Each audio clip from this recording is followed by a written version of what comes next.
So the constitutional provisions under Article 315, Public Service Commissions for the Union and for the states. Article 316, Appointment and term of the office of members. Article 317, Removal and suspension of a member of Public Service Commission.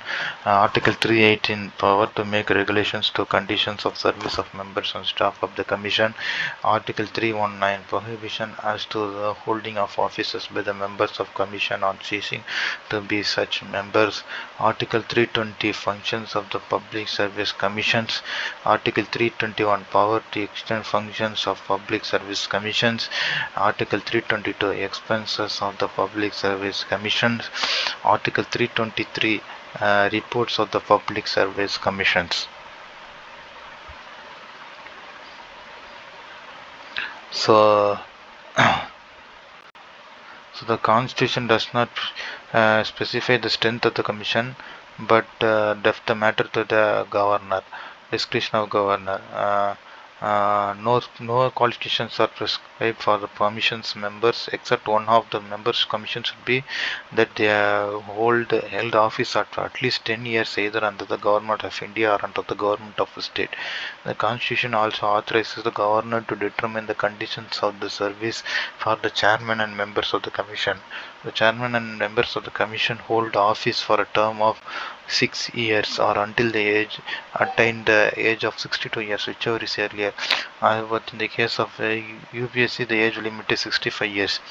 Or they can relinquish their offices at any time by addressing their resignation to the governor. The governor can appoint one of the members of the State Public Commission as an acting chairman in the following two circumstances: when the office of the chairman falls vacant, or when the chairman is unable to perform his functions due to absence or some other reason. The acting chairman functions till the person appointment as the chairman enters on the duties of the office, or till the chairman is able to resume his duties.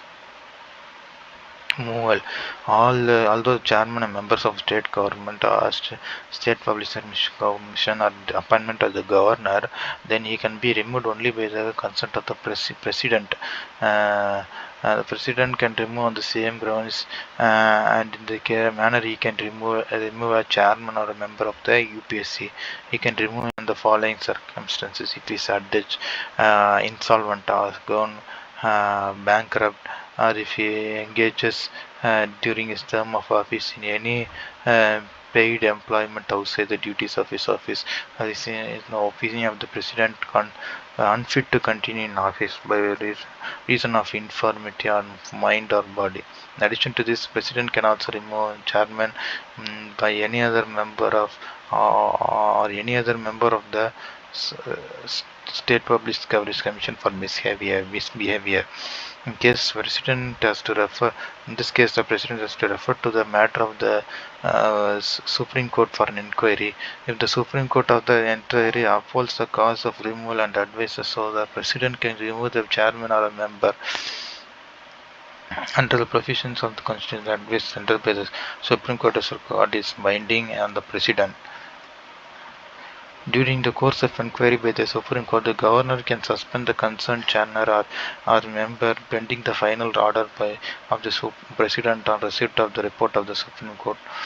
Further, Constitution also define the term misbehavior in this Constitution states that the chairman or any member is deemed guilty of member if he is concerned or interested in any contract or agreement made by the government of India or government state, or participates in any way of profit such contract or agreement in any benefit therefrom otherwise than as a member and in common with other members of an incorporated company.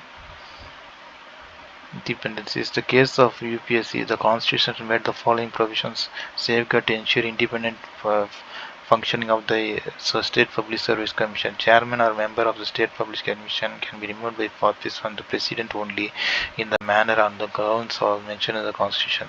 Therefore, they enjoy the security of tenure.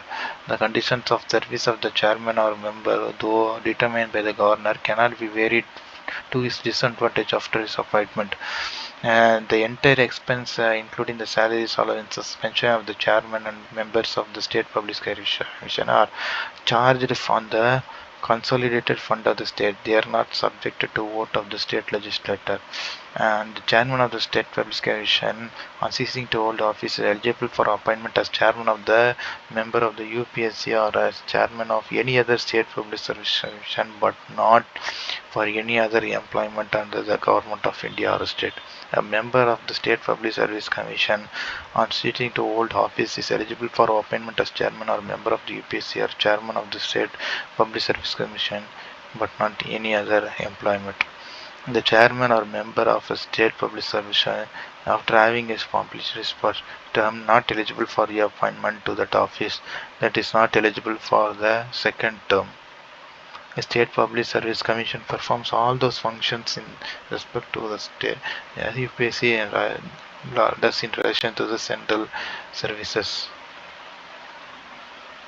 It conducts examinations for appointments of services consultant in following matters of related to personal management, also all matters relating to methods of recruitment to civil services and for civil posts, principles to be followed in making appointments to civil services and posts and making promotions and transfers from one service to another.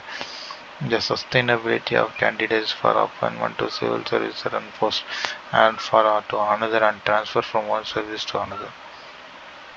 All disciplinary matters affecting a person serving under the government of state in a civil capacity, including memorials or petitions relating to such matters, include censure, withholding of increments, withholding of promotions, recovery of pecuniary loss, compulsory retirement, removal from service, and dismissal from service, any claim, reimbursement of legal expenses incurred by a civil servant defending his interrogation in respect of acts done in the execution of his official duties.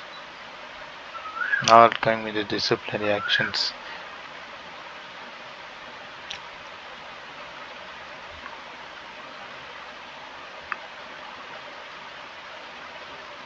The jurisdiction of the State Public Service Commission can be extended by an act made by the state legislature.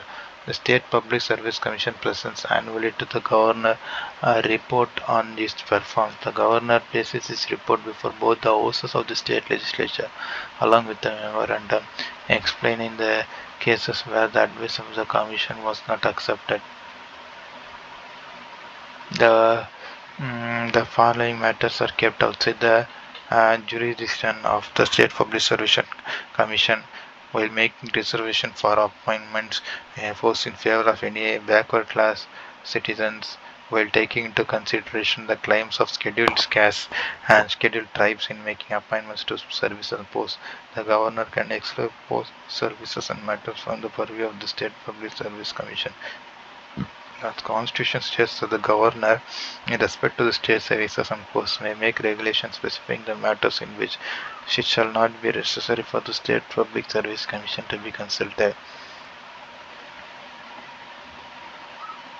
But all such regulations made by the governor should be laid before each house of the legislature for at least 14 days.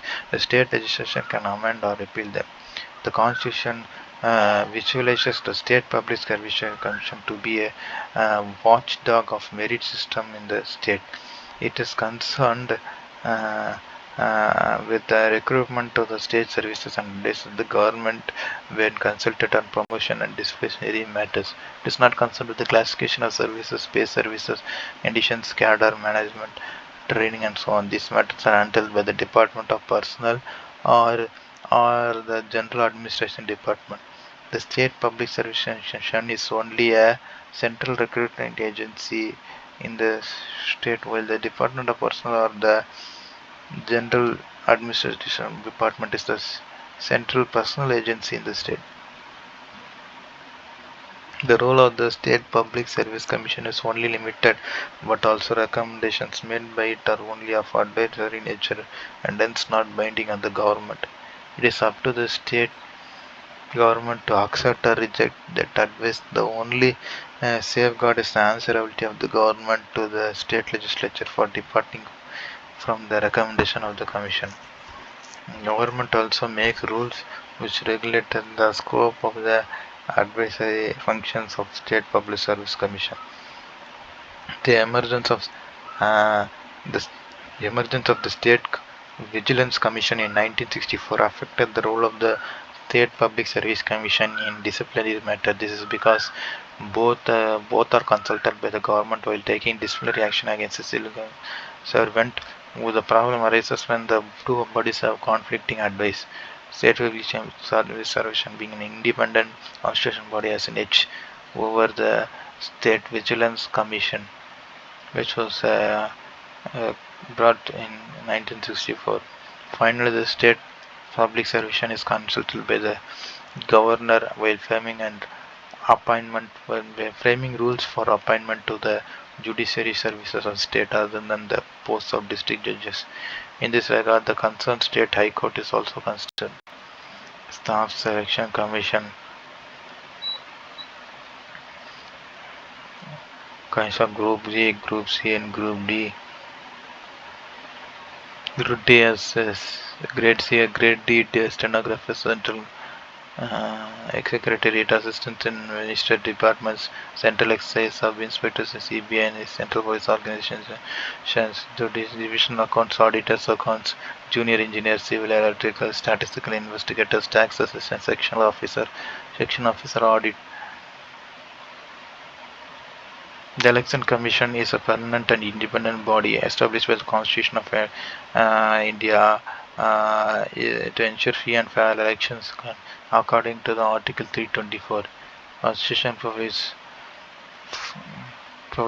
powers of superintendent direction, control, state legislature, office of the President, Deputy Office of the Vice President of India, control direction and control of elections to the Parliament. State legislators are vested with the Election Commission. This Election Commission is an all India body that is common to both the central and state governments. The Election Commission is not concerned with the elections to the panchayats and municipalities. For this, the Constitution of India provides for a separate state election commission. Comptroller and Auditor General of India. The Constitution of India, Article 148 provides for an independent office of the Comptroller and Auditor General of India. CAG is the head of the Indian Accounts Audit and Accounts Department. He is the guardian of the public purse and controls the entire financial system of the country at both the levels, the central and the state. His duty is to uphold the Constitution of India and the laws of the Parliament in the field of financial administration.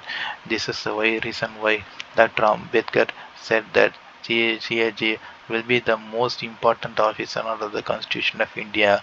He is one of the bulwarks of the democratic system of government of India, the others being the Supreme Court, the Election Commission, and the Union Public Service Commission. Financial administration is characterized by deficit budgets, massive public debt, and financial deficit financing.